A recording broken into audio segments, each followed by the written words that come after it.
आदेश दे देवी, क्या करना है मेरे पुत्रों को। आपने और आपके पुत्रों ने मुझे नया जीवन दिया है। सीता, मैं चाहती हूँ आपके पुत्र अपने हाथों से मेरे इस तट पर एक मंदिर बनाएं, आपका।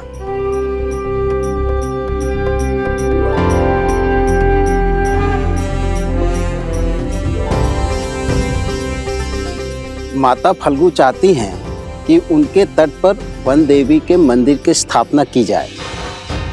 क्या? और मंदिर का निर्माण करेंगे लव कुश। वन देवी की, वन देवी की, वन देवी की, वन देवी की। वहाँ क्या हुआ?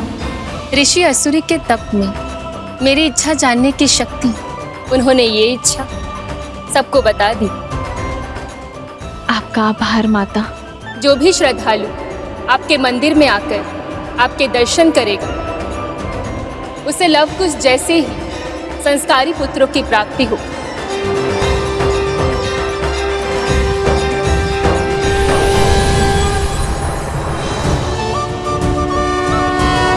यदि हम अभी मंदिर बनाएंगे तो सोमकरण को बचाने में विलंब होगा, कष्ट में होगा वो।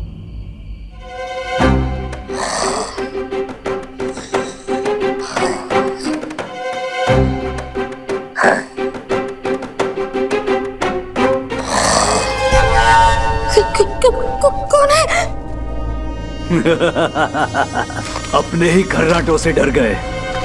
कहने को तो तुम लोग लव और कुश के मित्र हो, और इतने कायर। कितने सालों से भूखे हो,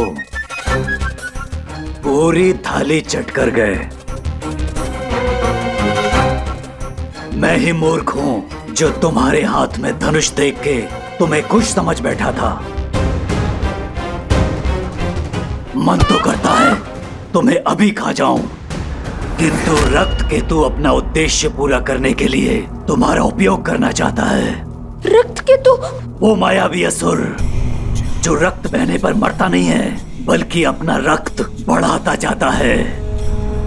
वो दूसरों के रक्त पर ही पलता है, उसके रक्त की एक एक बूंद चूस लेता है। तुम्हें लव कुश की शक्ति का बोध नहीं है? वो किसी भी स्थिति परिस्थिति से लड़कर मुझे खोज लेंगे। यही तो चाहता है रक्त केतु। लव और कुश उन तक पहुंचे, यहाँ आए।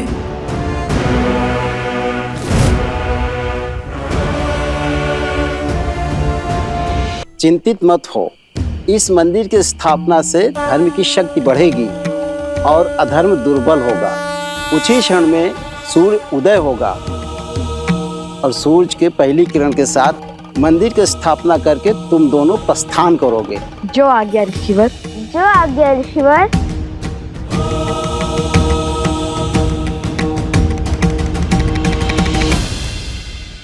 माता,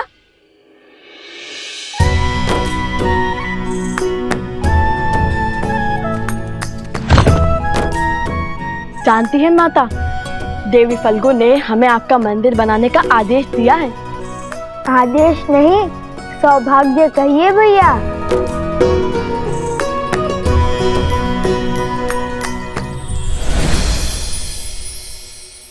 देखिए माता, महाराज जनक का तुनीर उन्होंने उपहार में दिया है हमें।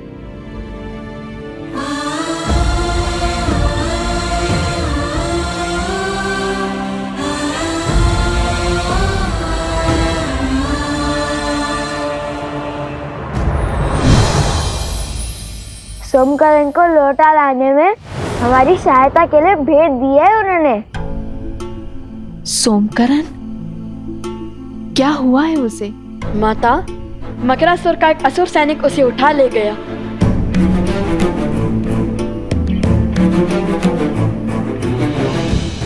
उसकी सहायता करना हमारा दायित्व है। चलो उसकी मदद करते हैं। उसकी कोई आवश्यकता नहीं है। मेरा मतलब है कि ऋषि असुरी ने पहले मंदिर बनाने और फिर भोर की पहली किरण के साथ सोमकरण को खोजने का आदेश दिया है, जिससे धर्म की शक्ति बढ़ेगी और अधर्म दुर्बल होगा। उचित कहा ना ऋषिवर?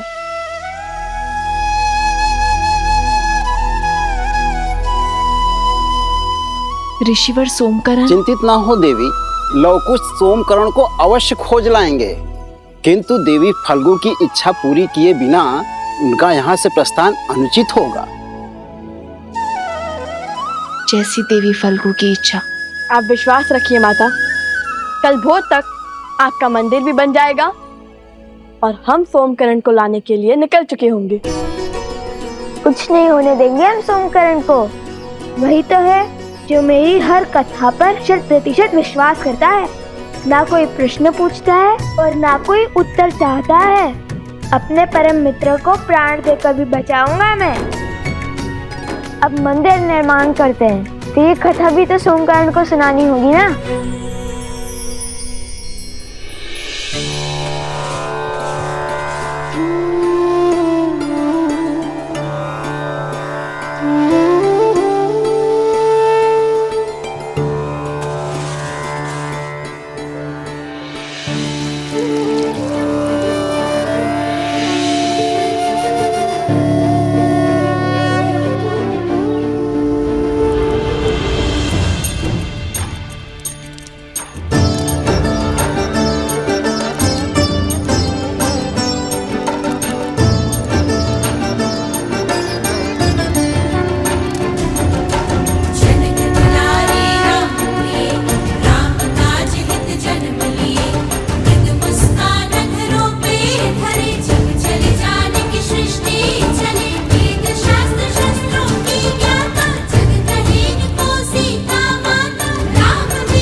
ऋषिवर, हमने वनदेवी का तो आभार प्रकट कर दिया है, अब बारी उनके पुत्रों को धन्यवाद देने की है। हम सब उनके आभारी हैं ऋषिवर।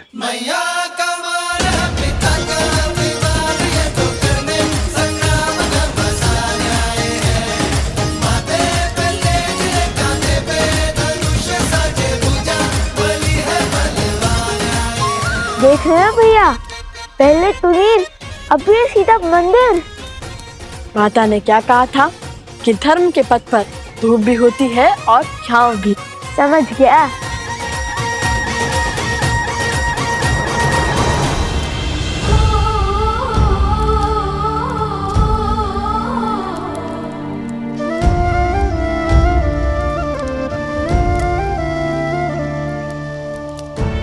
जितनी अधूरी ये सीता आपके बिना है,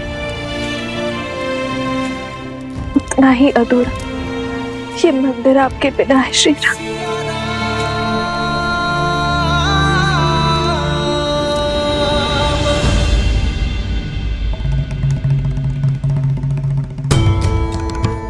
अपने अश्रु पोंछ लीजिए देवी। जब किसी महापुरुष या महान आत्मा के हृदय में कोई इच्छा जागृत होती है, तो न केवल उसके अपने सत्कर्म अपितु उसके अपनों के सत्कर्म भी मिलकर उस इच्छा को पूर्ण करने में एकजुट हो जाते हैं। अर्थात देवी सीता की इच्छा पूरी होगी? क्यों नहीं देवी। आने वाले समय में फाल्गु नदी एक तीर्थ स्थल के रूप में पहचानी जाएगी, जहां श्रद्धालु संसार भर से आएंगे और कुछ ही वर्षों पश्चात वन देवी के इस मंदिर में श्री राम की एक मूर्ति स्थापित होगी और फाल्गु में जिस स्थान पर देवी सीता ने तप किया था, वो सीता कुंड के नाम से विख्यात होगा। यहां आने से पापियों के पाप धुल जाएंगे और वो पवित्र होकर वैसे ही चमकेंगे जैसे तप करके देवी सीता ने फाल्गु को चमका दिया। किंतु लवकुश का क्या? अभी तो एक विपदा से बाहर निकले थे, फिर दूसरी की ओर चल पड़े हैं। देवी, मैंने आपसे पहले भी निवेदन किया था कि ऐसी परिस्थितियों में हमें धैर्य रखना चाहिए। रही बात सिया राम के पुत्रों की रक्षा की, तो उनकी रक्षा हेतु पहले स्वयं राजा जनक पधारे थे। अब देखते हैं कि ये कथा कौन सा नया मोड़ लेती है।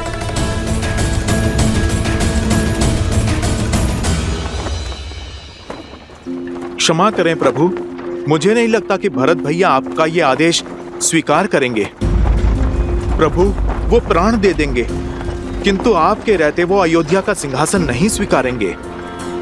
भरत को मानना होगा हनुमान, क्योंकि ये उसके बड़े भाई का आग्रह है, अयोध्या के महाराज का संदेश है।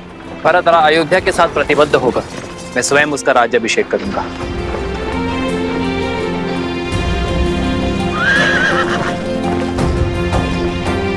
रथ क्यों रोका साथी?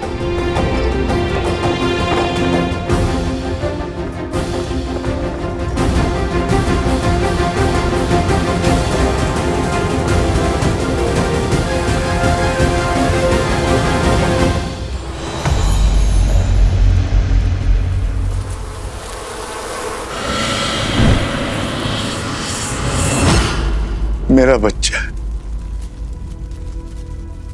चंद्रबाबू,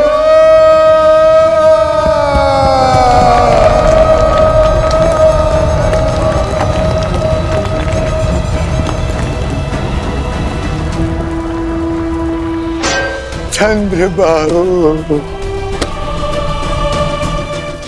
चंद्रबाबू, मेरे पुत्र।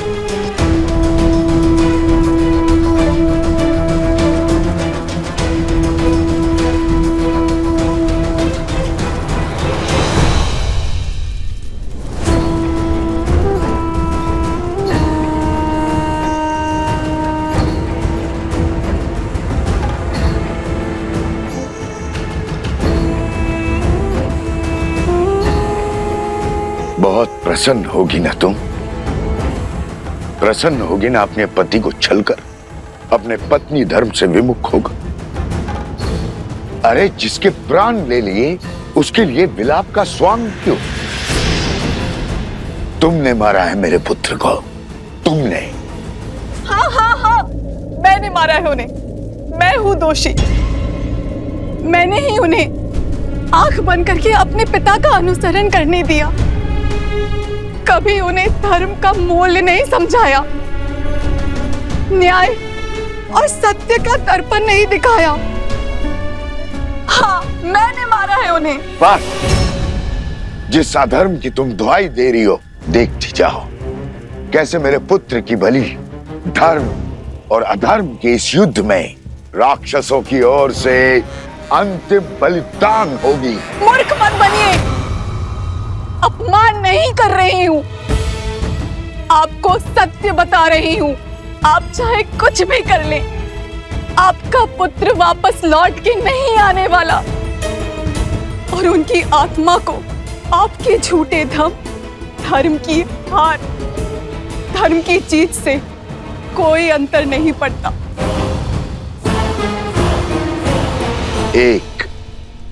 केवल एक कार्य था तुम्हारा, ब्रह्म मंत्र का जाप, उसमें भी मात खा गई।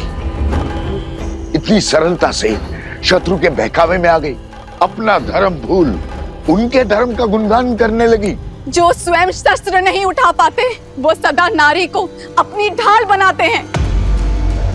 लोक अपवाद और शंका से नारी का चरित्र मलिन करते हैं।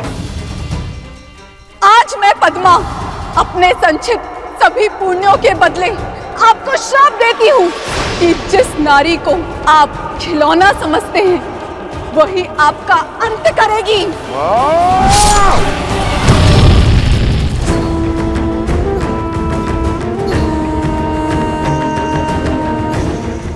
जिस नारी को आप खिलौना समझते हैं, वही आपका अंत करेगी।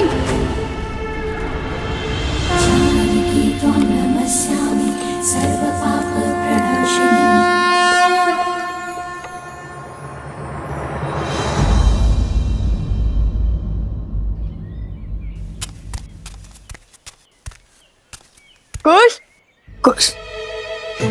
हाँ, चाल में शीघ्रता लाओ कुश, हमारे पास इतना भी समय नहीं है। भैया वो देखिए आम। काम के बारे में सोचो कुछ, काम के बारे में सोचो। सोम किस अवस्था में होगा? भूखा होगा। उसे पीड़ा में छोड़ हम भोजन कैसे कर सकते हैं? चलो चलो।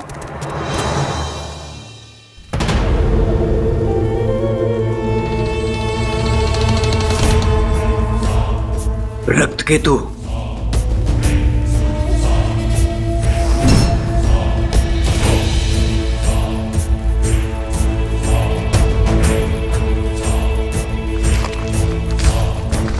मत मारो मुझे, छोड़ दो।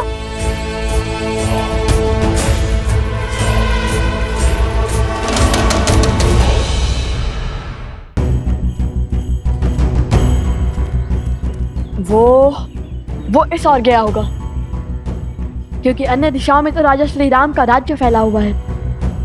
वो उसी ओर गया होगा। होगा नहीं भैया, होंगे। असुर भेड़ियों की भांति होते हैं, झुंड में घूमते हैं। फल में तो था ही, आपके साथ रहकर बुद्धि में भी निपुण हो गया हूँ मैं। तब तो वो किसी ऐसे राज्य में गए होंगे जहाँ अधर्म का वर्चस्व हो। तो उस राज्य के राजा को हमें हराना होगा भैया।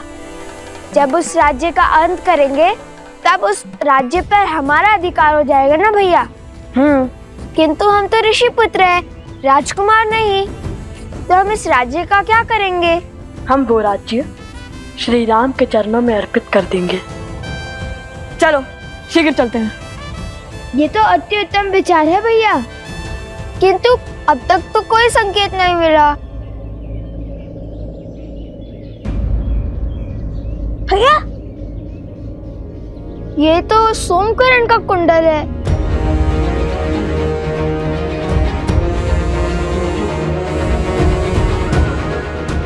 अर्थात वो उसे इसी ओर ले गए होंगे। सचेत रहो। भैया श्री राम के चरणों में राज्य रखने से पहले ही हमें संकेत मिल गया। चलो अब हम केवल श्री राम की बातें ही करेंगे।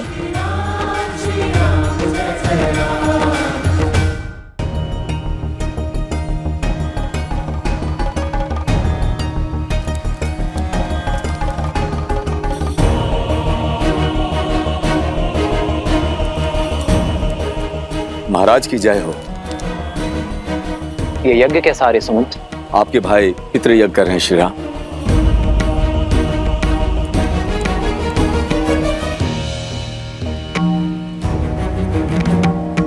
अकस्मात ये पितृयज्ञ क्यों? आर्य सुमंत, प्रभु के प्रश्न का आप उत्तर दीजिए। आपने युद्ध से लौटकर राजकुमार भरत को राजभार संभालने का निर्णय किया था, और वो अपने राजा की आज्ञा को ठुकरा नहीं सकते, इसलिए वो ये यज्ञ कर रहा है।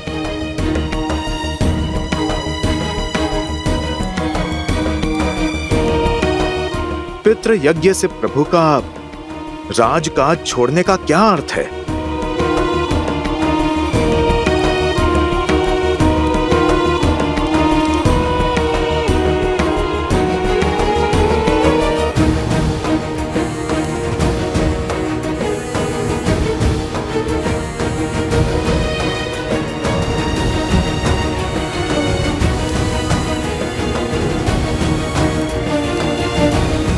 भैया आ गए, अंतिम आहुति आरंभ कीजिए गुरुदेव।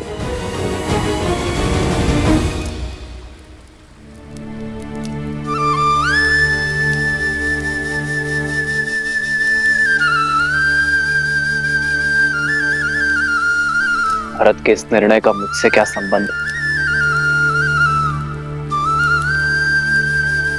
जानता हूं मैं।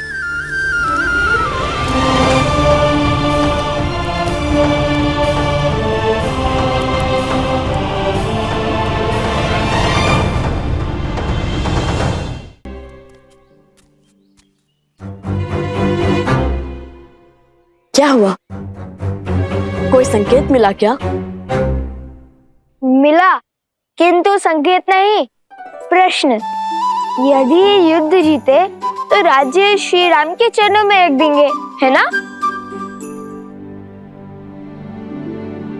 हाँ। किंतु इतना कठिन कार्य हम करेंगे कैसे? राज्य में बसे घर, वन, उपवन, नदियाँ, गौशालाएं सब उठाकर कैसे धरेंगे श्री राम के आगे? चलिए मान लीजिए हमने हनुमान जी की बातें राज्य को अपने कंधों पर उठा भी लिया, तो भी लेकर कैसे जाएंगे? और मान लो जैसे तैसे ले ही गए, तो क्या इस राज्य को अयोध्या के ऊपर ही रख देंगे क्या? ये प्रश्न भी श्री राम के लिए बचा के रखूं। हाँ, यही उचित रहेगा। कह देंगे कि हम तो प्रण से बंधे हैं, हम तो राज्य ले आए। अब आप बताइए, आपके चरणों को राज्य पे रखे या राज्य को आपके चरणों पे रखे? तुम क्या सच में इतने मूर्ख हो? नहीं, पर भूख से ध्यान भटकाने के लिए बात ही बना ली।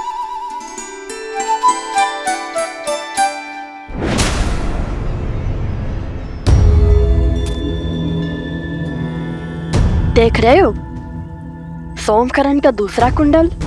अवश्य ही उसने हमें मार्ग दिखाने के लिए फेंका है।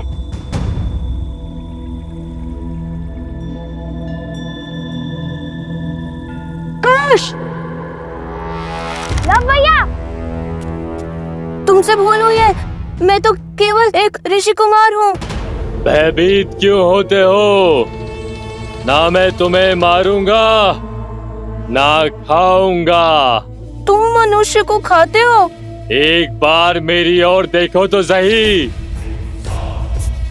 जान जाओगे कि मैं क्या क्या खाता हूँ और क्या क्या करता हूँ।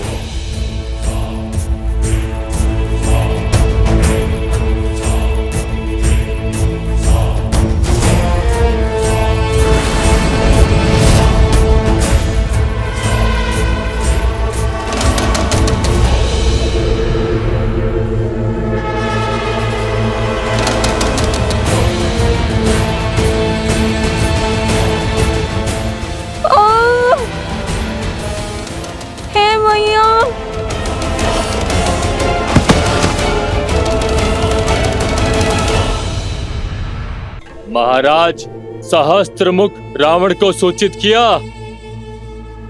आने दो उन्हें और देखने दो रक्त केतु की शक्ति। जो कार्य तुम्हारा मूर्ख मकरासुर नहीं कर पाया वो मैं करूंगा। लवकुश को अब तक इसके कुंडल मिल गए होंगे। शीघ्र वो यहाँ आएंगे और इस मायावी गुफा में लुप्त हो जाएंगे।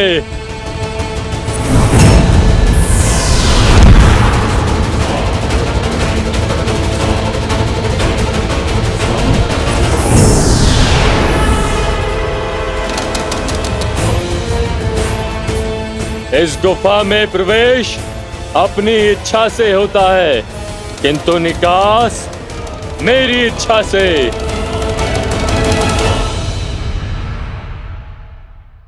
लो भैया, लो। इतना क्यों चिल्लाते हो? ये देखो, ये तो सोमकर्ण का वस्त्र है। हम उचित मार्ग पर हैं। चलो। ओम पूर्णमस्य पूर्णमादाय पूर्णमेवावशिष्यते।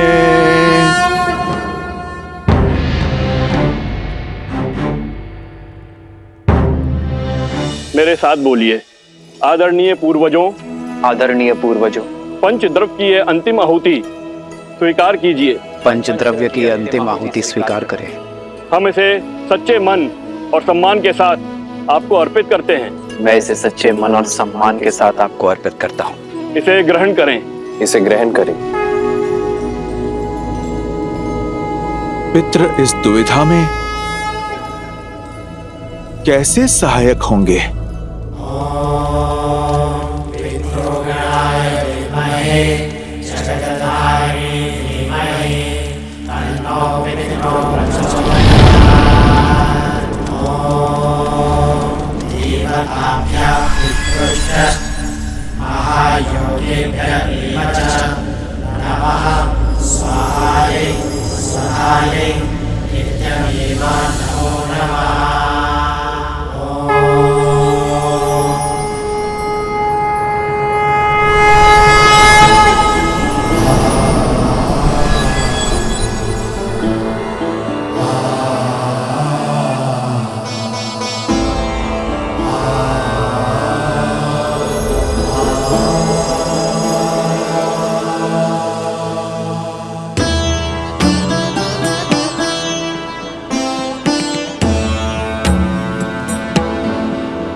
महाराज दशरथ, महाराज अज, महाराज दिलीप, महाराज रघु और सभी इक्ष्वाकु पूर्वजों, अपने वंशजों की प्रार्थना सुनने के लिए धन्यवाद।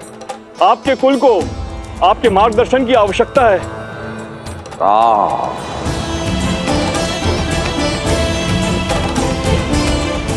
मेरे पुत्र,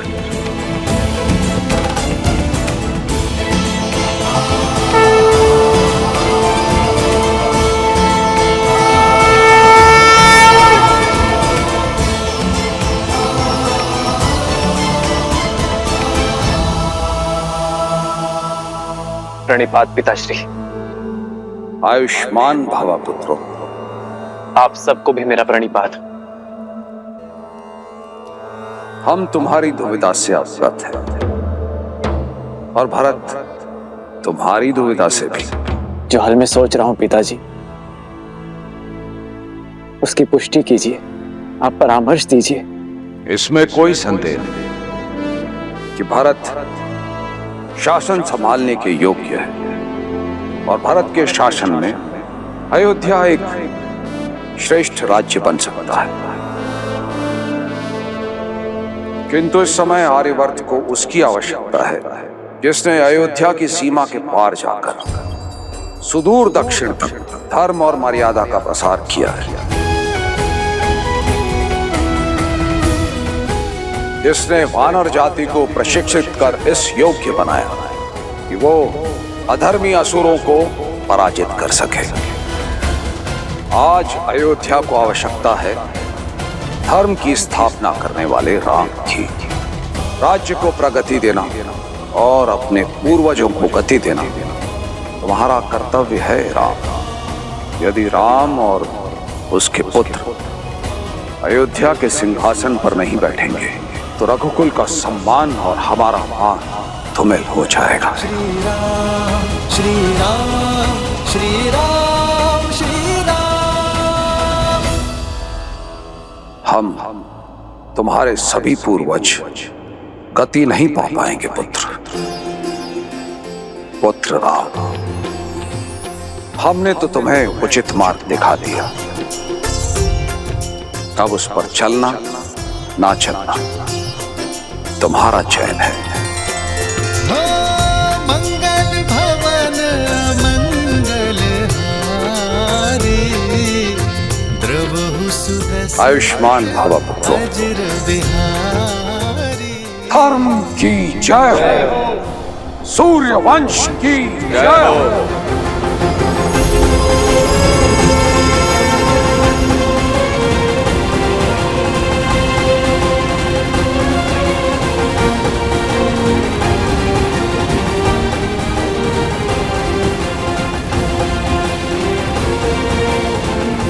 भैया,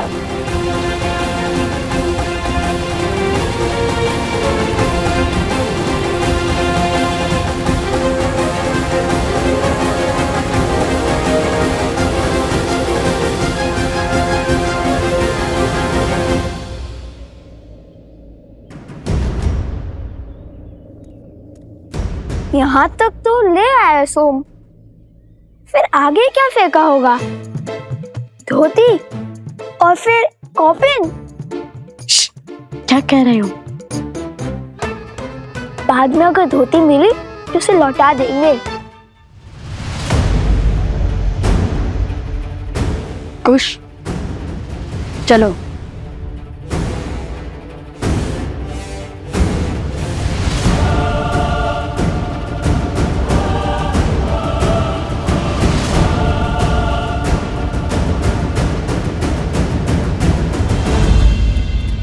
सोमकरण अवश्य ही भीतर बंदी होगा।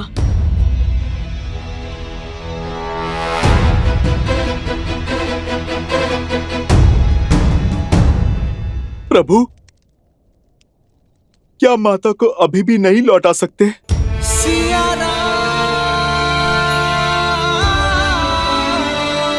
अभी भी असुर और असुरी सोच जीवित है हनुमान। अधर्म को जड़ से निकालने में अब भी समय है। हमारी छोटी सी भूल लोक अपवाद की चिंगारी को भड़का सकती है।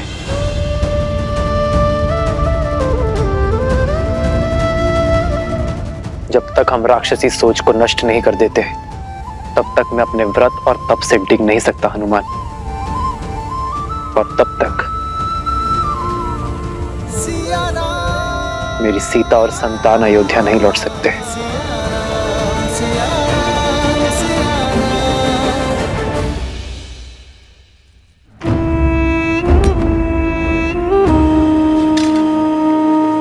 चाटुकारिता करके 4 पग भी आगे नहीं बढ़ पाओगे। उठो और क्रोधित मत करो मुझे। सिंह समझकर बकरी उठा लाए हो मूर्ख। भूल तो हुई है, फिर सोचा ले आए ही हैं तो उन तक पहुंचने की सीढ़ी ही बना लेंगे। अद्भुत।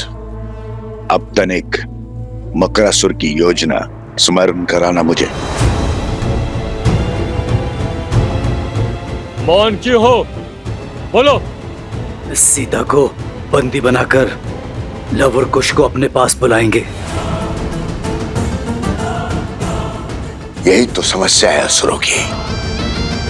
अहंकार में चूर होकर बुद्धि से ही मुख मोड़ लेते हैं, विवेक का उपयोग ही नहीं करते। बस, मैं कोई साधारण असुर नहीं हूं जो संसार से दूर नदी के तल में जीवन बिता रहा हूं।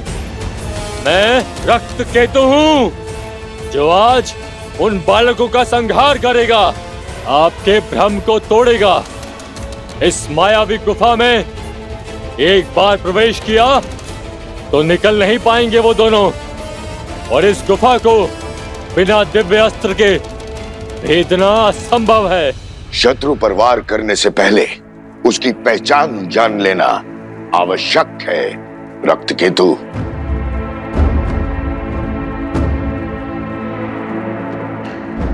उठने का समय आ गया बालक, उठ जाओ।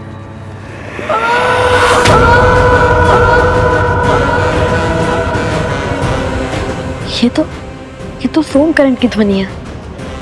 कुश, वो अवश्य ही भीतर है। तो उस ओर जाकर देखो, और हाँ, केवल संकेत की भाषा में बात करना।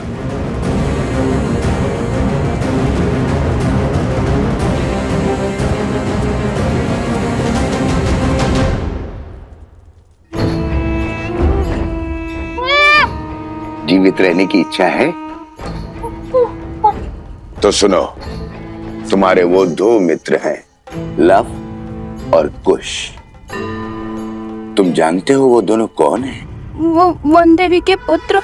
और ये वन देवी कौन है? लव कुश की माता। केवल लव कुश की माता नहीं, मूर्ख बालक, श्री राम की अर्धांगिनी, अयोध्या की महारानी है वो। सीता है वो, सीता।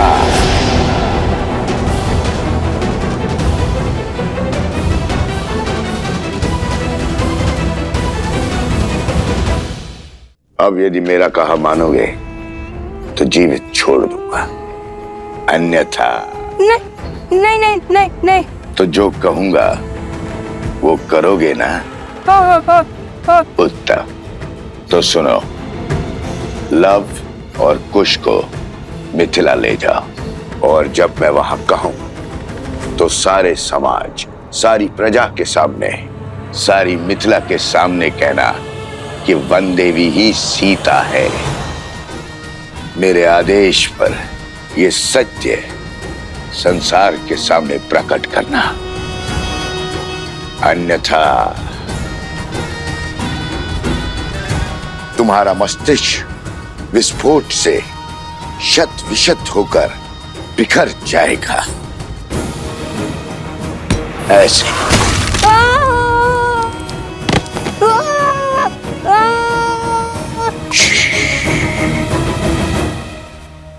चिल्लाओ मत। सोमकर, जा, तुम मुक्त हुए। जैसा कहा वैसा ही करना। जाओ।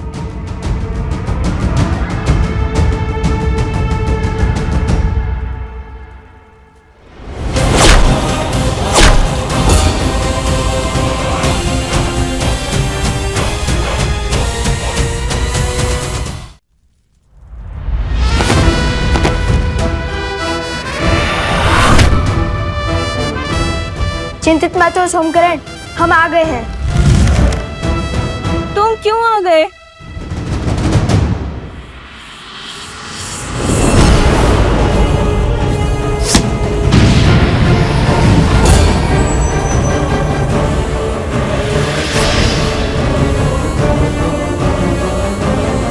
मेरी गुफा को भेज दिया, ये कैसे संभव है? जो धर्म के मार्ग पर चलते हैं, धर्म स्वयं उनकी सहायता करता है। तुम्हारे इस मायावी गुफा को भेजने के लिए महाराज जनक सहायता दे चुके हैं, और ये उनके दिव्य तुनीर से निकला हुआ दिव्यास्त्र है।